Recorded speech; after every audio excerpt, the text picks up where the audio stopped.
Welcome to our channel. இன்னைக்கு நம்ம பார்க்க போகிறது கண் எப்படி வளர்க்குறது, அதை எப்படி ஹார்வெஸ்டிங் பண்ணுறது, இதை பற்றி தான் நம்ம பார்க்க போகிறோம். அதுக்கு முன்னாடி நீங்கள் இந்த மாதிரி வீட்டில் கண் வச்சுருந்தீங்கன்னா மறக்காமல் லைக்கு சப்ஸ்கிரைபு திருப்பி விட்டுருங்க.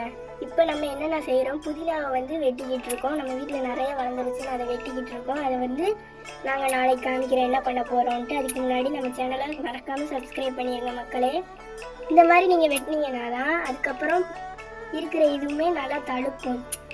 வேரோட மற்றவங்கள மாதிரி பிடுங்கினீங்கன்னா அது திருப்பி வளரவே வளராது. அதை நாங்கள் எப்படி வைக்கிறதுன்னு இப்போ சொல்கிறோம். தயவு செஞ்சு வீடியோவை ஸ்கிப் பண்ணி பார்க்காதீங்க. அதுக்கு முன்னாடி நம்மகிட்ட எந்தெந்த கண் இருக்குது, எப்படி வளர்க்கலாம், எப்படி உரம் தயாரிக்கலாம் அப்படின்னு சொல்லி பார்த்துரு. இது பேர் தான் மகிழ மரம்.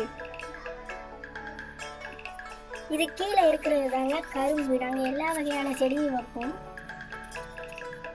நீங்கள் எங்கள் சேனலை ஃபாலோ பண்ணிங்கன்னா நாங்கள் எந்தெந்த மரத்துக்கு எப்படி இது பண்ணலாம்னு டிப்ஸ் கொடுப்போம். மறக்காமல் ஃபாலோ பண்ணுங்கள். சில பேர் நிறைய பேர் வீட்டில் நீங்கள் மூலிகை தாவரம் வச்சுருப்பீங்க. அதாவது அதுக்கு நீங்கள் எப்படி வளர்க்கணும் எல்லாம் நாங்கள் சொல்லி தருவோம்.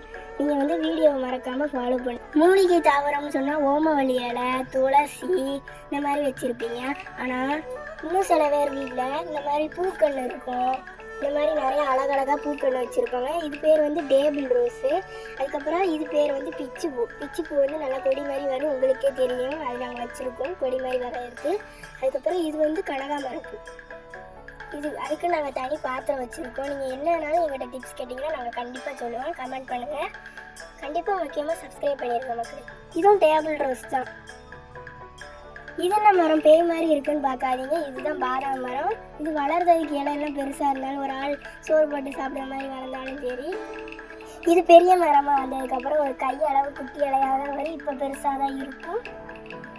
இது இப்போ பிடுங்கிற புதினா பார்த்துக்கோங்க காய்ஸ். நாங்கள் வீட்டில் எல்லா மூலிகை தாவரமும் வச்சுருப்போம். அது இது ஓமவல்லி இலை. இப்போ கடலையும் வளர்க்குறோம். கடலையை பாருங்கள். கடலையெல்லாம் நீங்கள் மஞ்சள் பூ பூத்ததுக்கப்புறம் தான் நீங்கள் அதெல்லாம் எடுக்கணும். எடுக்கையில் நீங்கள் நல்லா தண்ணி ஊற்றிட்டு நிறையா ஊற்றிட்டு தான் எடுக்கணும். இந்த செடி பாதி பேத்துக்கு தெரிஞ்சிருக்குன்னு நினைக்கிறேன். இதுதான் சப்ஜா விதை செடி. இந்த இது நல்லா காஞ்சதுக்கப்புறம் தான் நீங்கள் ஊதிட்டு கொஞ்சம் நாள் வச்சுருந்து தான் சப்ஜா விதையை எடுக்க முடியும். அப்படியே எடுத்துடாதீங்க.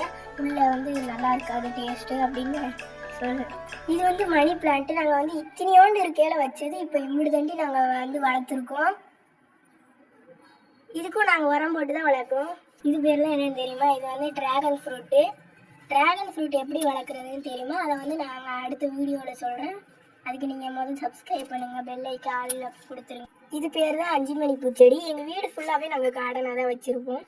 இது பேர் கத்தாழை, சோத்து கற்றாழைன்னு சொல்லுவாங்க. இன்னும் நிறைய வகையான கற்றாழை இருக்கிறது. சில பேர் நீங்கள் எப்படி தான் கண் வச்சாலும் எங்களுக்கு கண்ணே வளர மாட்டேங்குன்னு சொல்கிறவங்கலாம் கமெண்ட் பண்ணுங்கள். எந்த மாதிரி நீங்கள் வச்சுருக்கீங்கன்னு சொல்லுங்கள். நாங்கள் அதுக்கு கண்டிப்பாக வீடியோவில் டிப்ஸ் சொல்லி அனுப்பிவிடுவோம்.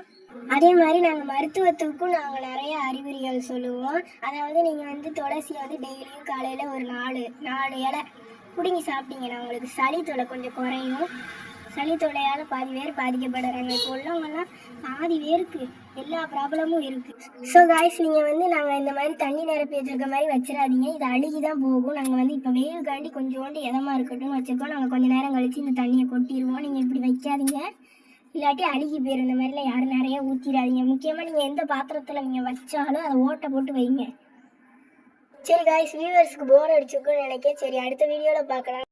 வெற்றிகரமாக பிடிங்க எடுத்துட்டோம். நீங்கள் இன்னும் ஃபாலோ பண்ணுங்கள், சப்ஸ்கிரைப் பண்ணிடுங்க மக்களை மறக்காமல்.